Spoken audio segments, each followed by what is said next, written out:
భారత ఆర్థిక మరియు కార్పొరేట్ వ్యవహారాల శాఖ మంత్రి నిర్మలా సీతారామన్ గారి పూర్తి జీవిత చరిత్ర మరియు రాజకీయ వివరాలు. పూర్తి పేరు నిర్మలా సీతారామన్. జనననాగస్టు 18, 1959. జన్మస్థలం మదురై, తమిళనాడు. తల్లిదండ్రులు నారాయణన్ సీతారామన్, సావిత్రి. భర్త పరకాల ప్రభాకర్, ఆంధ్రప్రదేశ్కు చెందిన ఆర్థికవేత్త, రాజకీయానుభవజ్ఞుడు. కుమార్తె పరకాల వాగ్ఞమయి. రాజకీయ party Bharatiya Janata party, BJP. ప్రస్తుత పదవి కేంద్ర ఆర్థిక మరియు కార్పొరేట్ వ్యవహారాల మంత్రి, కర్ణాటక నుండి రాజ్యసభ సభ్యురాలు. ప్రాథమిక జీవితం మరియు విద్య. నిర్మలా సీతారామన్ తమిళ అయ్యంగార్ కుటుంబంలో జన్మించారు. ఆమె తండ్రి భారతీయ రైల్వేలో పనిచేసేవారు.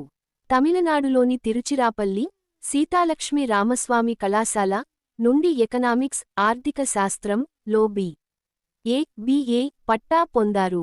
అనంతరం ఢిల్లీలోని ప్రతిష్టాత్మక జవహర్లాల్ నెహ్రూ విశ్వవిద్యాలయం, JNU నుండి ఎకనామిక్స్లో M.A. మరియు M.Phil పూర్తి చేశారు. యులో చదువుతున్న సమయంలోనే ఆంధ్రప్రదేశ్కు చెందిన పరకాల ప్రభాకర్తో పరిచయం ఏర్పడి, 1986లో వారి వివాహం జరిగింది.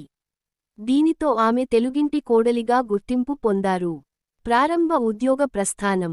రాజకీయాల్లోకి రాకముందు ఆమె లండన్ మరియు భారతదేశంలో పలు సంస్థల్లో పనిచేశారు.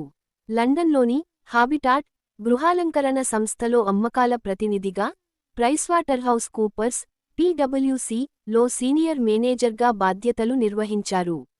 BBC వరల్డ్ సర్వీస్లో కూడా కొద్దికాలం పనిచేశారు. 2003 నుండి 2005 మధ్యకాలంలో జాతీయ మహిళా కమిషన్ NCW సభ్యురాలిగా సేవలందించారు. రాజకీయ ప్రస్థానం. బీజేపీలో ప్రాధాన్యత.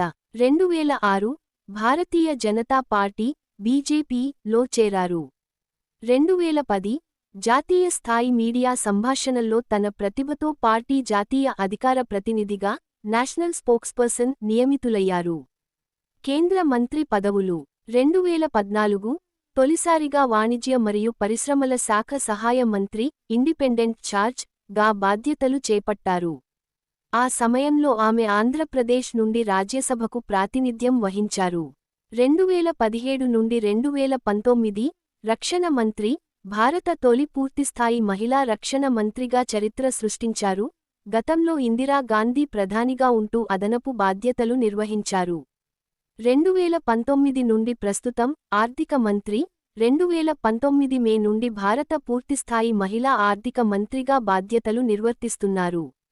2024 నరేంద్ర మోదీ మూడో విడత ప్రభుత్వంలోనూ ఆమెనే మళ్లీ ఆర్థిక మంత్రిగా నియమించారు.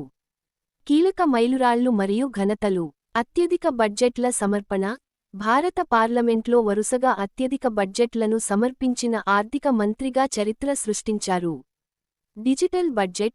సాంప్రదాయక బడ్జెట్ బాహి ఖాతా స్థానంలో టాబ్లెట్ ద్వారా డిజిటల్ బడ్జెట్ చదివే సాంప్రదాయానికి శ్రీకారం చుట్టారు. కార్పొరేట్ పన్ను తగ్గింపు. 2019లో భారతదేశంలో పెట్టుబడులను ప్రోత్సహించడానికి కార్పొరేట్ పన్నులను భారీగా తగ్గించారు.